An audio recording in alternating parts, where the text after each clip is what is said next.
You're listening to The Briefing, first broadcast on the 10th of March 2024 on Monocle Radio.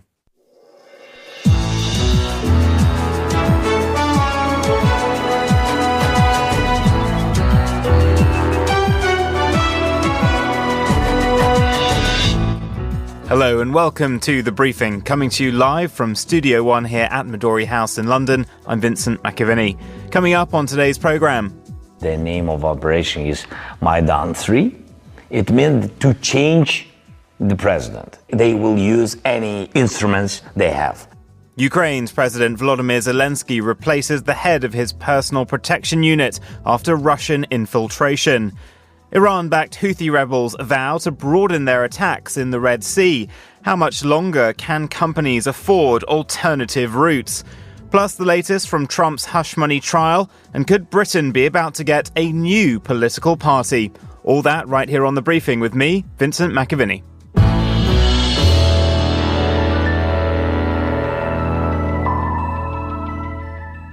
To Ukraine first, where President Zelensky has fired the head of his personal protection unit after two of its top officials were detained over an alleged Russian-backed assassination plot. Serhiy Rud had led the president's security detail since 2019. For more on this, I'm joined now by Olga Tokaryuk, a Ukrainian journalist based in London. Olga, thank you for joining us. Firstly, can you explain for those who don't know what happened this week with those two colonels in the State Guard? Hello, Vincent. Well, as always with this almost spy-like situations, the things are very murky. Everything we know is that on May 7th, the Ukrainian security services, the SBU, announced that they stopped an attempt to kill President Zelensky, that they detained two colonels of his personal bodyguard service who allegedly were acting on Russian orders and were tasked with killing the president. The details that emerged, add another layer of mystery to all this issue, because it is reported that they were actually they smuggled some weapons into Kyiv from the occupied territory of Ukraine. And then they were also about to give Russians the coordinates of Zelensky's whereabouts. And then Russians would target him with missiles and then with drones to present it as if it's, just like an attack, not necessarily on the president. So, as I said, the details are very spotty. We don't really know what happened and, what was the plan. But it's worth saying that it's not the first attempt to Zelensky. There were more than 10 in the past. What is significant this time is that the people who planned it were very close to him. They were part of his bodyguard service, and therefore the sacking of the head of the service was not surprising, because these two colonels were his direct subordinates. There was some reporting, though, that this had in some ways been a success for Ukrainian intelligence because they had clocked this plot and were monitoring these two individuals before they then moved on them. Why do you think, though, that President Zelensky has decided to get rid of Serhiy Rud, who leads his protection? Well, it is certainly a success of the SBU, the secret services, that foiled this assassination attempt. Why Zelensky sacked the head of the bodyguard service? Well, obviously, because he cannot trust him anymore. If the head of that service did not notice two Russian spies operating under his, leadership, that obviously is a signal that he is not very competent. So, President cannot trust him anymore, and therefore he sacked this person, and we don't yet know who will replace him. But, I must also say that there have been some other scandals related to this institution. So recently, a man who is working also in this president's bodyguard service attacked with a knife a teenager in Kyiv. There was some argument on one of the funicular stations, and that boy was fatally wounded, and now the man is in custody. So it's not not the first scandal with, people who represent that institution. I think there is a crisis in general of trust in it. And potentially that's also Zelensky's attempt to restore that trust with bringing new blood into this body. President Zelensky has spoken of several plots over recent years to kill him. Have we somewhat taken his safety through all of this for granted because he has been just so visible? Is there a massive operation still behind the scenes to keep him continuously safe and moving? Absolutely, and even just what we get from the news is not much, but even in the recent months, this is at least the third attempt to harm or kill President Zelensky. This one in May. A few weeks ago, there was a Polish national detained by Polish police in cooperation with the Ukrainian police, who again was accused of attempting and planning to murder President Zelensky on Russian orders. Then in March, there was an attack, a Russian missile attack in Odessa, with a missile landing 500 meters from the spot where President Zelensky was meeting with his Greek counterpart. So Russians are not renouncing, are not stopping their attempts to remove the Ukrainian president, because in their view, Zelensky is a very, important figure unifying Ukraine. Russians see him a little bit as they see Putin. So they think, well, probably if Zelensky is not there, the Ukrainian resistance, Ukrainian state will just collapse. And with this, I think they completely fail to understand that Ukrainians are not fighting, for Zelensky or for their president. They are fighting for their country. And therefore, of course, if successful and, a murder of Zelensky would have devastating psychological consequences, but still it is unrealistic to expect that somehow Ukrainian resistance and resilience will be undermined or Ukrainian state will collapse. There's been another staffing shake-up this week with President Zelensky replacing the Special Operations Chief. This is the second time in 6 months. What should we read into that? Yeah, I've been trying to read some Ukrainian media and understand what's behind it. And I would say that there is even less information about this. What we know is that the previous chief of special operations was only appointed in November 2023. So it's less than 6 months in job, and now he's been sacked. A new head, whose name is Alexander Trepak, is actually a deputy chief of special operations, and he's been in this position for a while. People who are familiar with, special operations service and with him describe him as a very competent person who has been fighting and participating in Ukrainian special operations against Russian proxies since 2014. He was one of the defenders of Donetsk airport, one of the most important battles in that first stage of Russia's war on Ukraine. He's very highly trusted by people inside the system, and they are mostly welcoming this move. And also another comment that I've seen from Ukrainian experts on this, they are saying that this is also an attempt somehow to diversify Ukrainian intelligence operations, because now basically they are monopolized by GUR, Ukrainian military intelligence, led by General Kirill Budanov. And now with this appointment of a more high profile, very highly reputable, trusted chief of forces of special operation forces, Zelensky is trying kind of to diversify these intelligence operations to boost them and also to avoid this monopolization in the hands of GUR. And just finally, Olga, what's the morale been like in Ukraine after the US finally approved that $70 billion aid package? Has it given them a bit of a boost? Yeah, well, we are exaggerating here. It was 61 billion, fortunately not 70, but still, of course, very well, received and very much welcome. We don't know, how much of that aid package has already reached Ukrainian front lines. I suspect not that much. And actually, there have been some worrying news today in the morning that Russians were trying to undertake a major assault in Kharkiv region, which first were the Ukrainian officials' reaction was like not to take it really seriously. Russians are trying to launch psychological operations and expect a lot of Russian disinformation regarding Kharkiv. But just before, we spoke, the news came out. There was a confirmation from the Ukrainian government that indeed there was around 5 a.m. in the morning a major Russian assault trying to, break through Ukrainian defense lines in Kharkiv region. So that American aid package, I think, is very much looked forward to. Like, we hope it will be there as soon as possible. But of course, Russians will try to capture as much Ukrainian territory as they can until it's still not there. Olga Tokariuk, thank you very much. Now here's Mariella Bevan with the day's other news headlines. Thanks, Vincent. The United Nations General Assembly is set to back a Palestinian bid to become a full UN member today, recognising it as qualified to join and sending the application back to the UN Security Council to reconsider the matter favourably. This comes after the United States vetoed the move in a 15-member Security Council last month.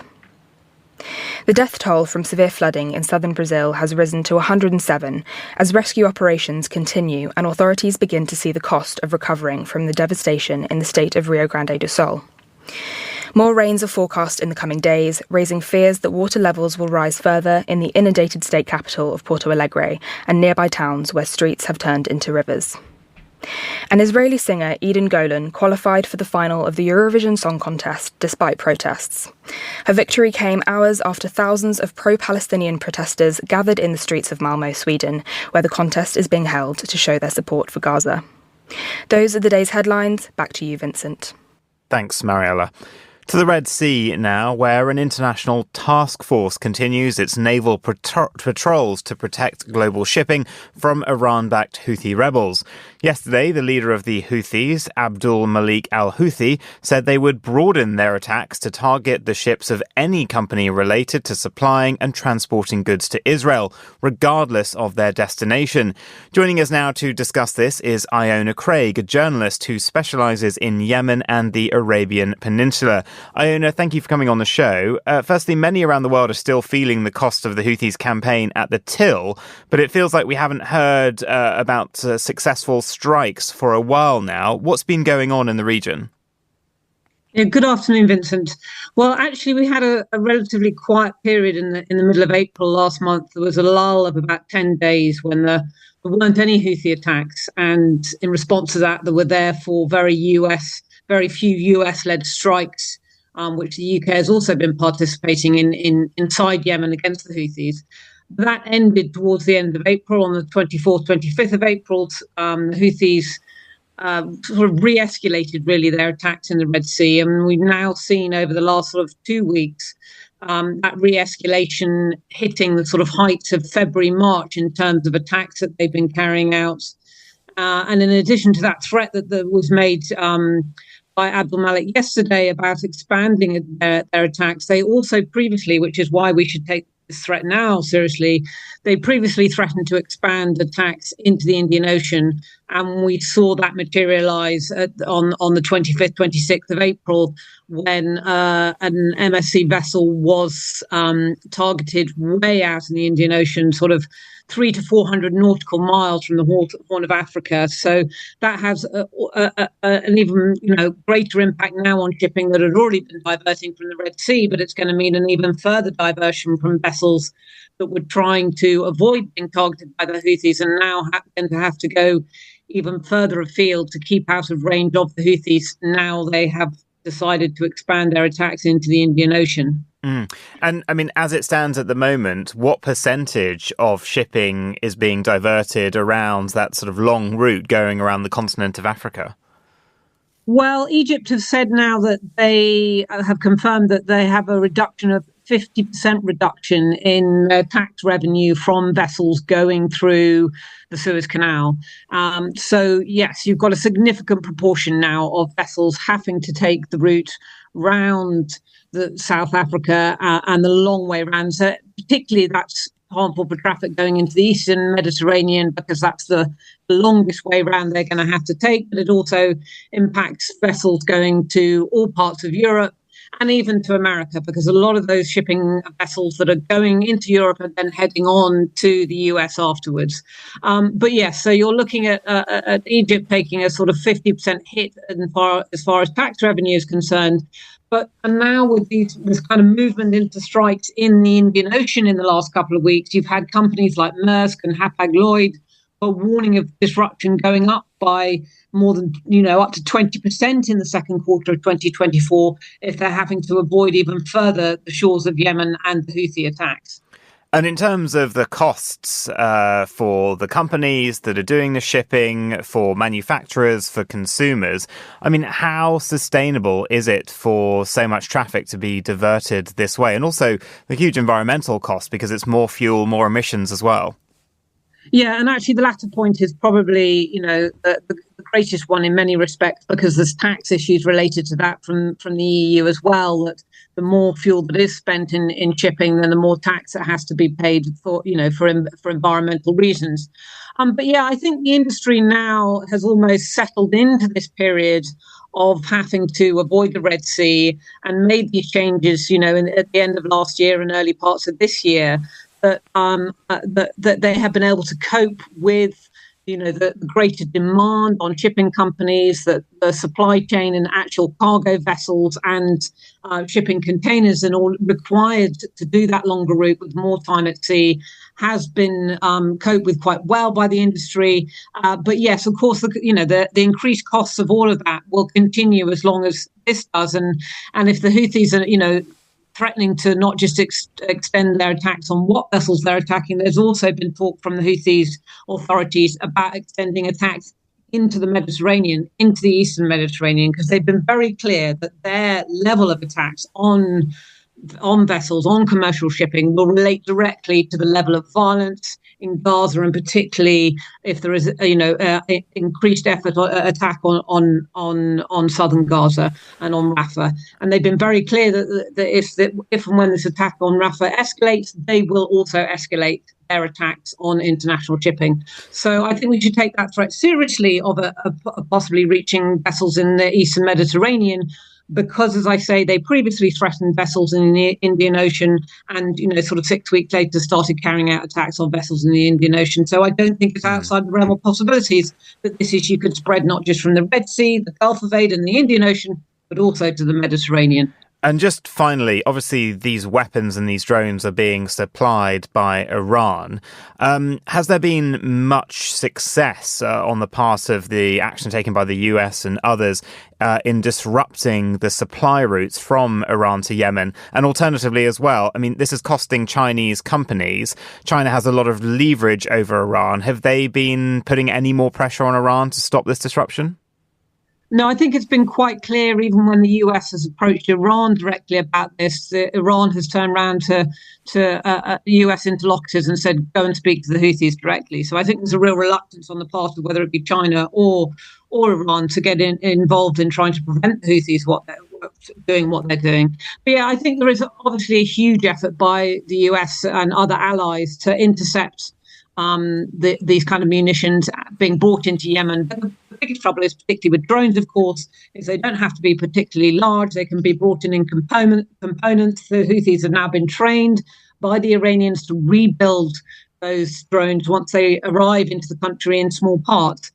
Yes, there have been some vessels that have been picked up at sea with components in them, but on the scale of it, that the ability of Houthis to still be able to bring elements in, and that a lot of those parts do come all the way from China, to then be able to build those drones once the parts are in Yemen, is still there. And it's quite clear with the level of strikes that we've seen over the last 10 days that they haven't really lost much, if any, capability to carry out attacks against commercial ships in the Red Sea and in the Indian Ocean. Iona Craig, thank you. You're listening to The Briefing on Monocle Radio.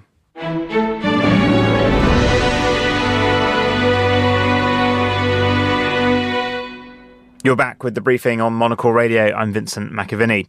Donald Trump has spent another week in a New York City courtroom, coming face to face with the porn star Stormy Daniels for the first time in 18 years, as she testified against the former president over their affair and alleged hush money payment. Trump was also given a final warning about his social media posts attacking the trial and court staff, with the serious threat of jail time prompting the Secret Service to release a statement that they would indeed be able to facilitate this for him. For more, I'm joined by Jamie Floyd, New York-based attorney and author. Jamie, thank you for coming on the show. Firstly, what exactly has the court been hearing from Stormy Daniels this week? Well, it's been quite an extraordinary week. She has been a surprisingly strong witness. She ended with a stronger day under cross-examination, I would say, from what I've heard, than she started under direct examination by the lawyers who put her there, the prosecutors, which is rather unusual. Generally, the cross-examination is withering, and that's where the witness falters. But she really rose to the occasion. And what she told was the story that I think now many Americans, at least, and I would say many people in the world have heard of these encounters that she had with Donald Trump, starting with the one that began in a hotel room. And she then wanted to be compensated for what she said was a degree of pain and suffering, because she had never really wanted, she said, to have any encounter with a man she said was much more powerful, but had promised her entree to television, especially The Apprentice. And we all associate Donald Trump, of course, with Celebrity Apprentice. And what she really, Vinny, served to do for the prosecution was not only present that bombshell witness, both literally and figuratively, but she tied up the fundamentals of the case. She's the linchpin. It is a case that's about documents and money payments. But what were the money payments for? Well, they were hush money payments.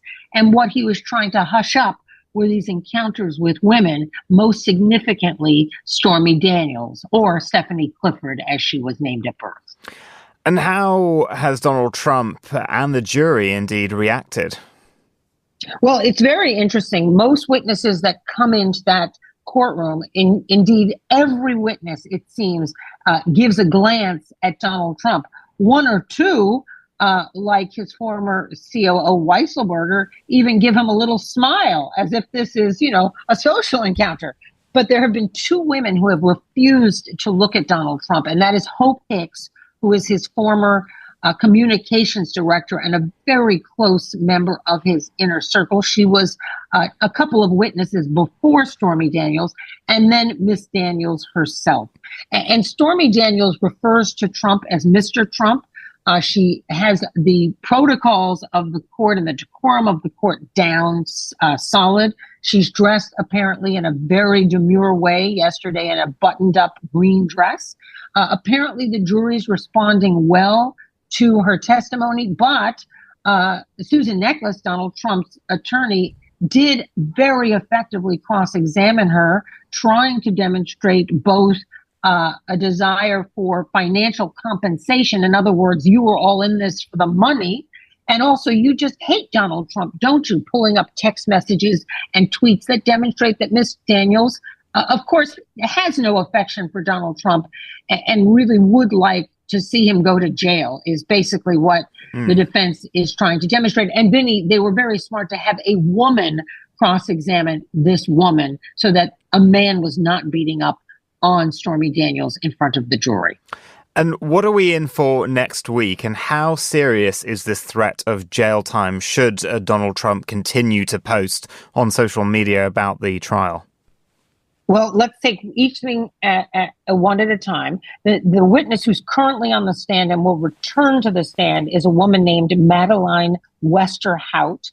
She is the woman who sat right in front of the Oval Office. These women often, and they're almost always women, I can't think of a man, become very significant when scandal breaks. Rosemary Woods was the famous woman in the Nixon White House who was questioned vigorously about erasing 17 minutes of White House tape that became critical during the Watergate scandal. So this woman comes back to the stand and she is testified about the checks that would come back and forth through the Oval Office, which would tie Donald Trump, who says he knew nothing about Stormy Daniels, back to the hush money scheme. And she was very weepy on the witness stand yesterday, and she will come back to the witness stand today. And the issue you asked about with the contempt problem, I think the judge is quite serious, Vinny, about putting Donald Trump in jail if he has to. He's made it very clear that he does not want to do this, but in every single case that Donald Trump has been a part of, and now there have been many, he has not been able to control himself. And some judges have actually used that language. Mr. Trump, you cannot control yourself. And Rashawn has now fined him thousands of dollars. And there are legal limits, Vinny, in our system as to how much money the judge can impose in fines. So he really may have no alternative but to show Donald Trump that he's serious by putting him in a holding cell for a few hours or maybe even a couple of days to try and, well, shut him up. And fascinating that both, the mayor of New York City, Eric Adams, and the Secret Service themselves have come out and said there are no practical issues to doing this. We can do it if the judge decides it. It would be quite remarkable. Well, Jamie Floyd, thank you very much. I'm sure we'll be speaking to you again about this trial. You are listening to The Briefing on Monocle Radio. How long do you think it would take you to travel the world to hear from the most perceptive and relevant speakers on the global news agenda? To mix that up with a trip to visit the business people benchmarking best practice in media, retail and hospitality. And to make time too, to delve into a rich mix of great design stories and rich cultural discoveries. Well, you can do all of this in just 60 minutes each week by tuning into The Curator, a whistle-stop tour of the best of the last 7 days on Monocle Radio. Subscribe and download the show now or listen every weekend on Monocle Radio.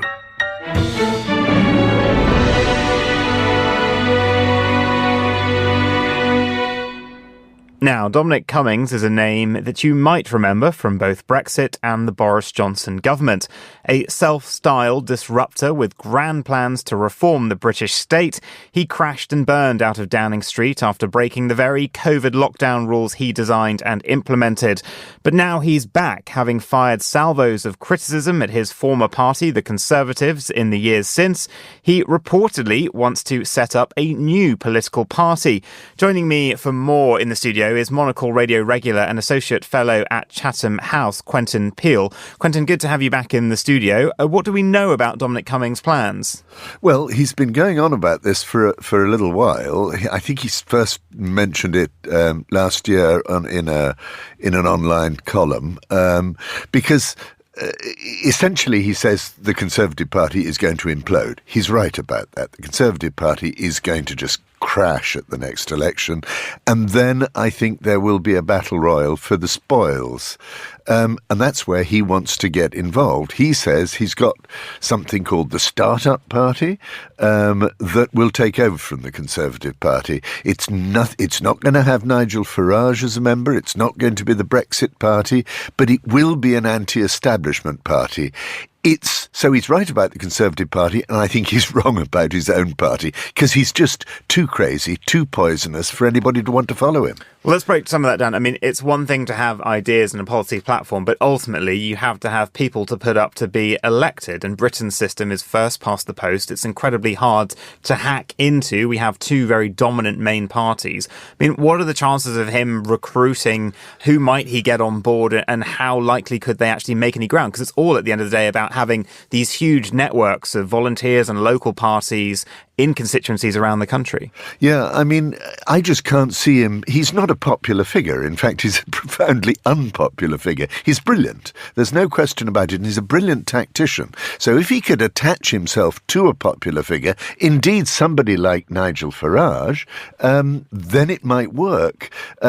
Breaking into the first-past-the-post system is always going to be really difficult, and we've seen it with the Greens, the Lib Dems, and indeed the Brexit Party. You know, they never quite get what their vote says. So it's very difficult, but the Conservative Party, I mean, just imagine the situation. Say the Conservative Party has total meltdown, ends up with, just number of MPs in two figures, 30, 40, something like that, then I think there would be a lot to play for. And the other thing that is breaking up, if you like, the first past the post system is the rise of national parties like the Scottish National Party and the Welsh Party and so on. So you've got a fragmentation of politics happening, and therefore there might be a possibility. But as I say, it ain't going to be Dominic Cummings. Well, yeah, I mean, Dominic Cummings is one of the person who is, it's always you, not me. He seems to have fallen out at various points with everyone involved with him.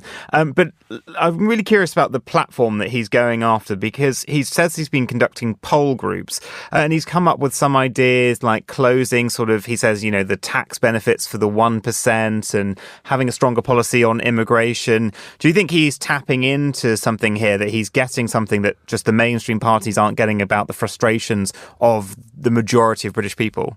Well, I think there are people trying to get at exactly those issues. So, anti-immigration, clearly that's part of the Reform Party's agenda. It's also part of the right wing of the Tory Party agenda. And yes, he basically wants to completely overhaul and indeed smash the civil service. That's a different issue. And I think that's an issue where he'd be hard put to make much headway. So he will appeal perhaps to the Brexit voting working classes, that's the red wall constituents. But he won't appeal to people who always voted Conservative precisely because it was the establishment party. I mean, he's part of that establishment. His uncle was a Lord Chief Justice, not Chief Justice, but a senior judge. Boarding school educated, and he went to Oxbridge, privately educated. Was a spaz. Absolutely, yeah. So, he's got one slightly strange thing in his background, which he spent 3 years working in Russia, apparently to set up an airline which never got off the ground. Nobody knows quite what he was doing there. Not suspicious at all. And just finally, we've had Sir Keir Starmer, the Labour leader, down today talking about the small boats situation and scrapping the Rwanda policy that the Conservatives have so far failed to get working, putting the money towards cracking gangs in Europe. I mean, for those outside the UK, the way our system works is it's in the Prime Minister's discretion when to call an election. We all think it will probably be in October, November time. As it stands, I mean, the Conservatives, is there anything now that they could do in the next few months that might save them from what sounds like a really crushing defeat, which could be existential in some ways, particularly if afterwards they tack and perhaps have their own Corbyn moment where they go to the extreme of the party and have someone like Suella Braverman as their next leader? Yeah, I mean, I think that is something that's going to be very difficult for them to avoid, because I think fundamentally what's wrong with the Conservative Party is not policy, it's incompetence. That really undermined what they'd always been elected for, that they were the people who got on with government and kept the show on the road. Actually, the combination of just a series of failed prime ministers, Theresa May, Boris Johnson, Liz Truss, and Rishi Sunak, although he's quite sensible, actually just doesn't seem to be able to make a breakthrough. So I think that actually there's very little they can do about it, which is precisely why we're seeing all these members of Parliament leaving the party, rats deserting a sinking ship. Well, Quentin Peel, thank you very much. I'm sure we'll be speaking to you more over the next couple of months. That is all for this edition of The Briefing. It was produced by Paige Reynolds, our researcher was George Ruskin, and our studio manager was Steph Chungu. The Briefing is back on Monday at the same time. You can find past episodes of this show and all of Monocle's programming at monocle.com. And do drop me an email about anything you've heard today, vm@monocle.com. I'm Vincent McAviney. Goodbye, have a great weekend, and thank you for listening.